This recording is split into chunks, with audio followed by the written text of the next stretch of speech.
I'm Elizabeth Valleau, the Executive Creative Director for New Realities for Accenture Song, and we have a real treat for you today. I'm here with my dear friend Timmy, who I haven't seen since South by Southwest a few years ago, right? Exactly. Timmy, say hi, introduce yourself. Hi, I'm Timmy Ghiurau, and I'm from Romania, Transylvania, but I live in Sweden.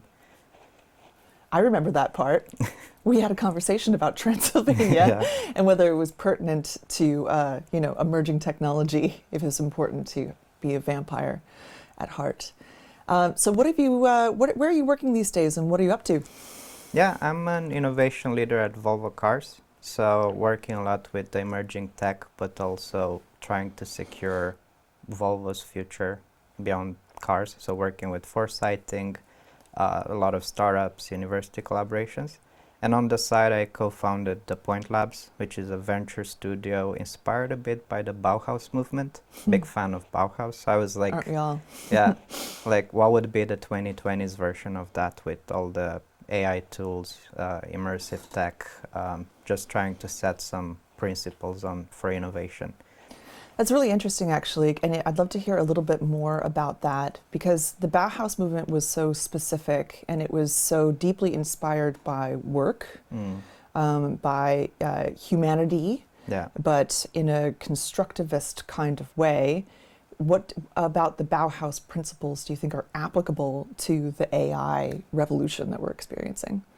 Yeah, like how, for instance, in 1920s, there was a curriculum about like how to work with wood, with concrete, architecture, aesthetics, like in terms of shape and form, and how to serve utility.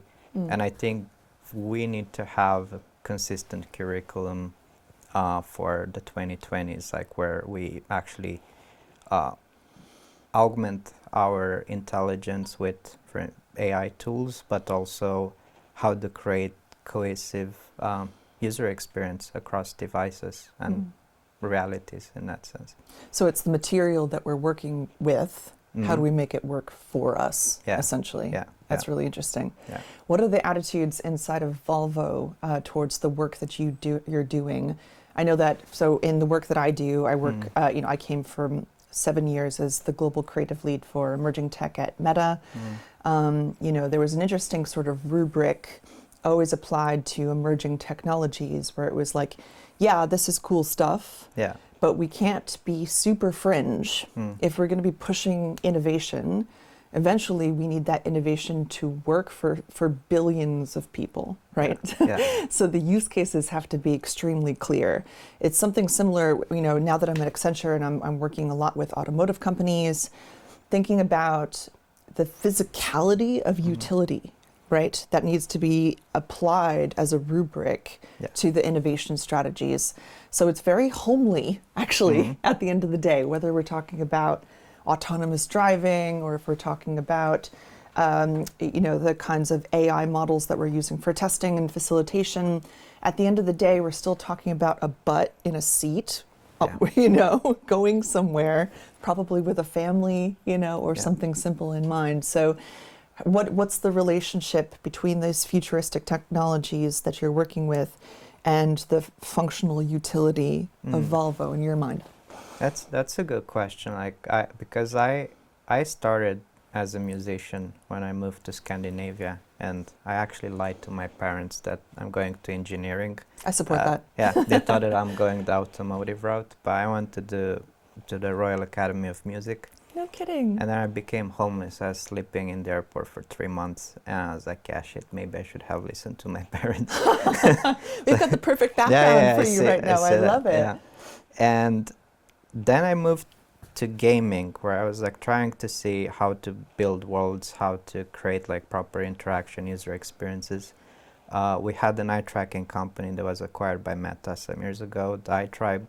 Then I was like, well, now I tried the startup route, I will probably go for a corporation. I was not a big fan of corporations, not a big fan of automotive. Well, you went from being homeless to maybe wanting a little bit of healthcare. Yeah, security. exactly. Like safety, right? And Volvo is about safety. Yeah. And I actually start, like when you work with VR and building AI tools, and you try to cater for efficiencies, you feel like you're having a hammer and you're looking for problems. And that's how I felt. Like I was an expert in eye tracking and simulation. And when I joined Volvo, I was like, oh, I can solve everything with this. So I went to the brand department, the design department, R&D. Yeah. I took a janitor room. I took over. I put like a paper out of order, and I built an XR lab there. And I tried to pull in executives, like, hey, put the headset on. And then I come into my room. Exactly. Yeah. Then after years, it turned into like probably between 50 to 80 people that expanded in the lab. But to your question, like, I realized the importance of actually understanding human-centric design, but also do it society-centric and planetary-centric, because we are actually, we need to handle this type of complexities right now. So we need like a holistic approach on how we develop a product, like cater for mobility, but how do we take circularity into account, how we take like, human-centric, but also not sacrificing the planet on the way. So there are really, really heavy problems. Like a friend of mine from Munich says that automotive is in midlife crisis with borderline disorder. It's like, are we a tech company? Are we sustainable? Are we a mobility company? Yeah. So to answer all those questions, like my work was super important, because I was able to not only build tools for better design reviews or ergonomic studies or UX, but working with future scenarios and being able to take people in those. Do you want like a Black Mirror episode or White Mirror episode? Like, this is like backed up by data, and we simulate, certain scenarios on how the dynamics between cities and mobility will change. Like we see European cities want the cars out. So we're looking, okay, what if we don't make cars anymore? What if we are an energy company, or go to healthcare or cybersecurity, which are still a subset of safety, but like personal safety, society safety, or planetary safety. Yeah. No, I think it's one of the more sort of under-noticed superpowers of this convergence of AI and XR, and then obviously the quantum computing and cloud computing that we need to have some of these scenarios, which is real testing, real forecasting, real simulations based on real data that can respond quite agilely, if you have enough computers behind it, to all sorts of different variables, to allow you to either show the dystopian future, that you're heading towards with the numbers and the usage that you're currently running at, or to run these scenarios and models and test them and beat them up and say there are options to be considered here, small tweaks that we could be making, or complete transformations, like you're saying. Like, are we not going to make cars anymore? What does that actually look like? It's something that I've been enjoying pitching on a very macro scale to, governments and stuff. Be like, we have the technology now to try this stuff out and see what happens. I want to make sure that we have plenty of time, though, to talk about some of the stuff that you're working on that is really, really exciting to me. I think one of the reasons why I became a technologist is because I have full-blown synesthesia. So I started getting to work in XR and stuff like that really excitedly, where your soma is back in the picture, right? Your emotions are back in the picture, and your environment as a sacred spirit, for lack of a better word, is back in the picture. Thoughts on this? I know that we've chatted a little bit before. Yeah, I mean, I had some students actually that work on... Where do you teach? Both Chalmers, Hyper Island, sometimes with Media Lab. But I like the guest lecture, because I'm like an uncle. Like, you play with the kids when they cry, okay, go to your mom and dad. This is very avuncular, It's like, wizard uncle. I can be involved enough. But I had some students that looked into soma aesthetics and soma design within XR. So being able to create art with your emotions and then the art you created to influence your emotions again, and it will go in this loop. So part of my career for the past few years, I was trying to understand human emotions. So I did the research. How far did you get, by the way? Do you understand human emotions now? Quite a lot, but it's a hard one to crack also from neuroscience perspective. Like the implications of memories and emotions is like a super hard problem, still unsolved completely. Yep.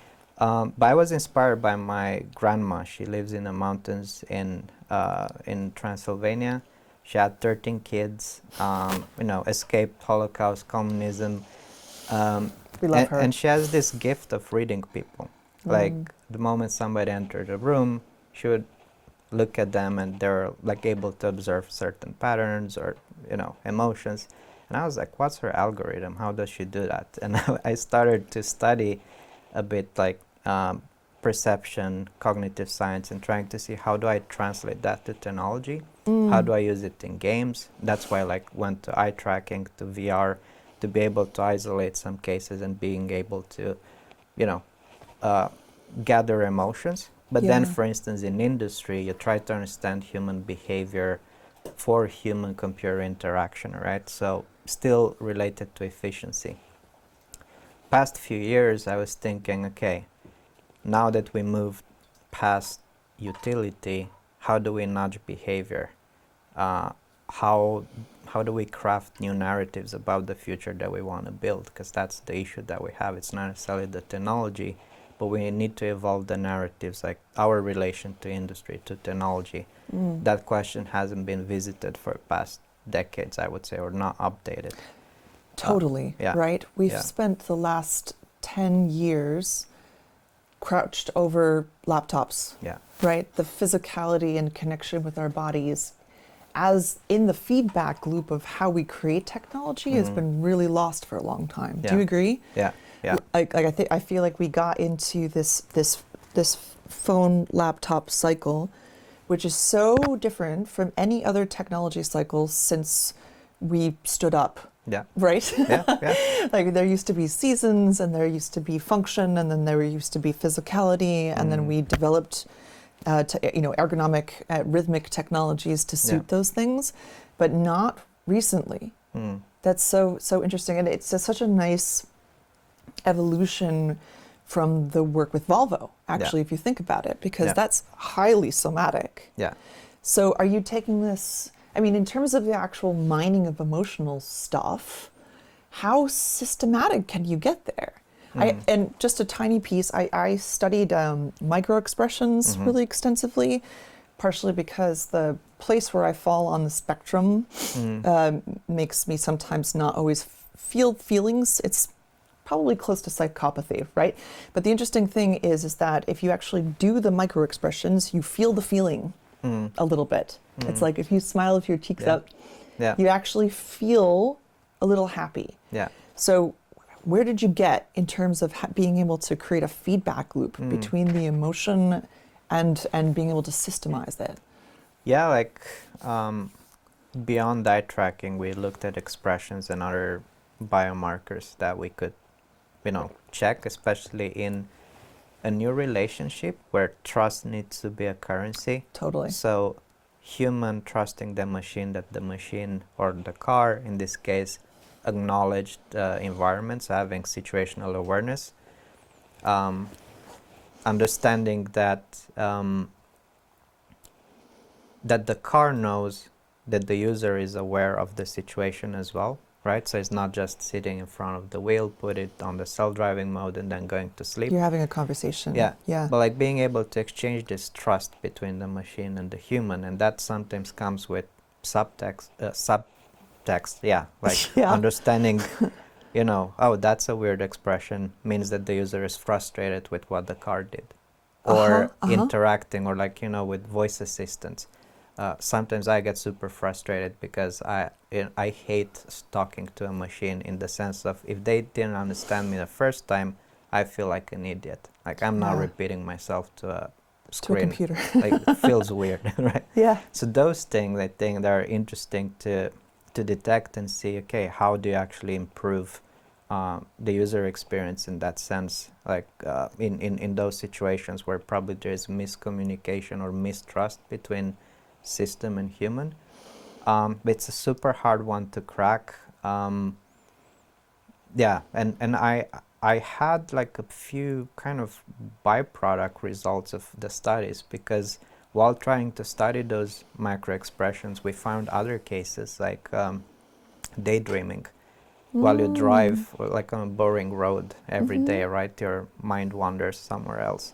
And it's like super easy to detect in, you know, those scenarios, and like trying to see how would the system nudge the user out of it to pay attention, pay focus when they need, or let them actually enjoy the time. Totally. And also allow them to enjoy driving, which I think is daydreaming while driving is one of the most pleasurable things that you can do. So we have all this stuff, right? It's an exciting time to be us, to be nerds, to be you know, engineers and artists working with all of the technologies that, which I don't know about you, but I was hoping for these things to be real my whole life. You know, I feel very lucky to get to play with some of these tools that I used to read about in sci-fi books, you know, William Gibson and stuff. But what next?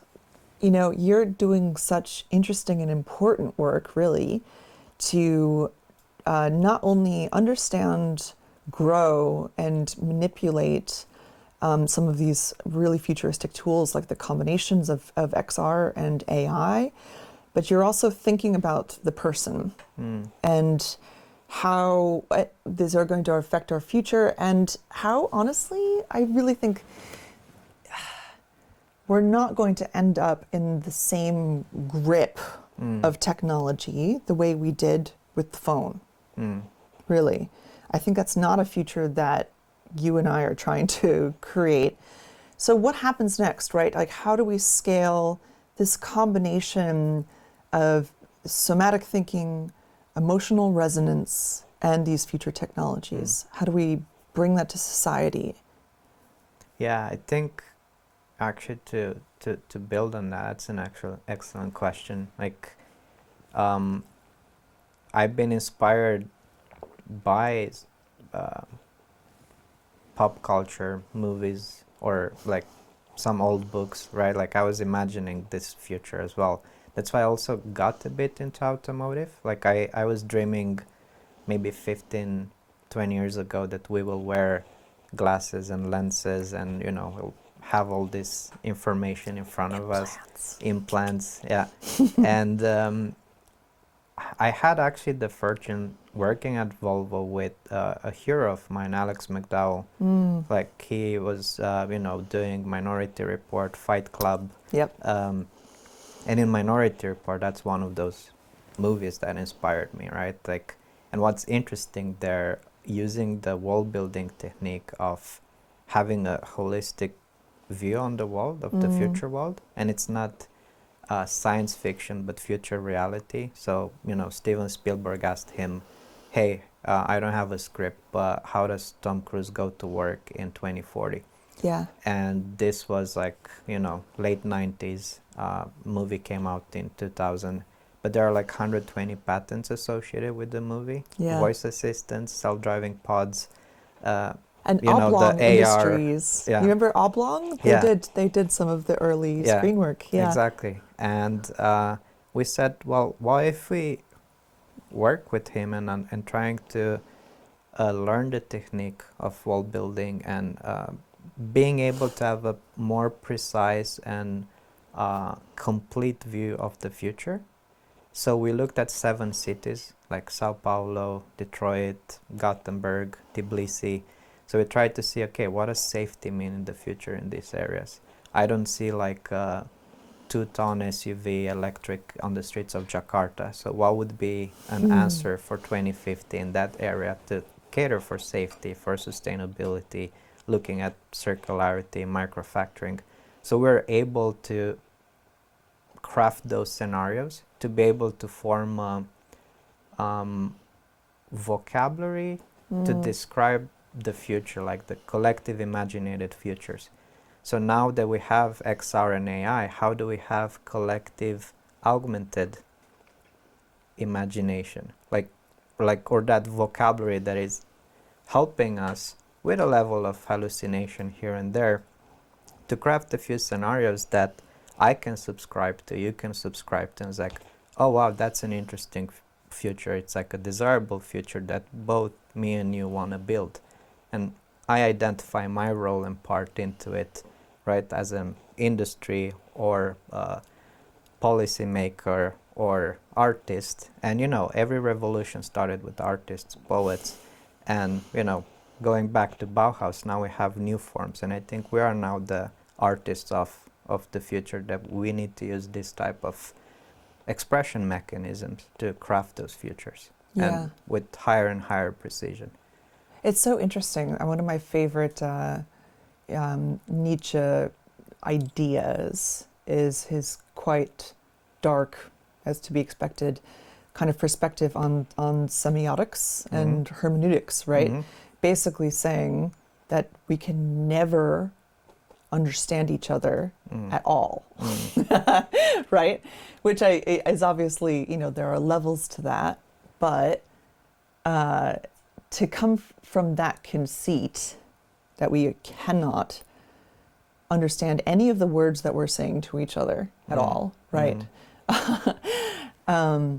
It's an interesting format to apply to this. How can we get closer, right? How can we embody some of our differences in a collective way through some of these tools?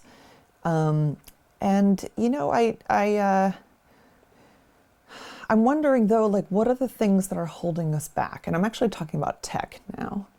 Like, what are the technologies that we need to get closer to a more ubiquitous use case? And I'm not just talking about, oh, we need cheaper headsets, but like, what do you think is the thing that's going to turn this from a novelty into a mandatory? I'll give you my idea, which is that I think that people need to start using these tools every single day at work. No one had a laptop at home until we needed them for work. Yeah. You know, what was that quote for? It's like, I think there'll be need in the world for 10 computers or something, you know, but once people started to work on them and need to take their work home, we had laptops. So maybe it's the same for this. I don't know. Do you have any thoughts? Yeah, I think we often try to, you know, preach about these futures without practicing. So it's like, you know, I've been building tools for designers and developers and engineers, but then I was not using them right in the beginning. So then I said, well, I need to get into it to actually understand how it is to work for a few hours, or like actually see, do we really get value by using, you know, these mixed reality headsets in our workflow, or is just okay, I'm looking at a product, I can walk around it, interact to some level, or have some virtual meetings, but unless you're actually doing it yourself for a few hours. So I started to you know, use it as a main screen for a while and actually see what is the extra value I get, and how do I learn how to do contextual UX and adaptive UX when you're working with this technology. So that gave me better insight. And you're right, like in order to do that, we need like a bit of consistency, like some good building blocks in terms of UX, because that, I think, it's all over the place right now.